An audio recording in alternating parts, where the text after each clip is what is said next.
ایک گاؤں میں سارا نام کی ایک پیاری سی لڑکی رہتی تھی۔ وہ جنگل کے پاس کھیلنا پسند کرتی تھی۔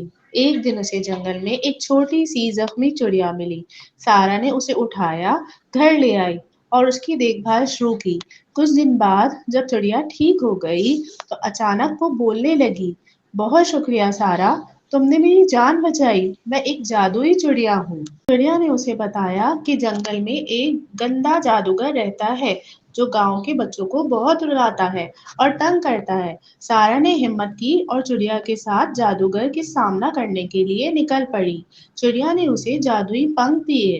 جیسے ہی وہ پنکھ سارا نے لگائے وہ اڑنے لگی اور وہ دونوں مل کر اڑی اور اڑنے کے بعد جادوگر کے پاس پہنچ گئی اور کسی طرح جادوگر کا جادو توڑ دیا اور سارے بچوں کو آزاد کرا لیا۔ اب سارے بچے خوش رہنے لگے اور چڑیا اس کی فرینڈ بن کر اس کے ساتھ رہنے لگی اور سارا بھی بہت خوش رہنے لگی اور پریشان لوگوں کی مدد کرنے لگی۔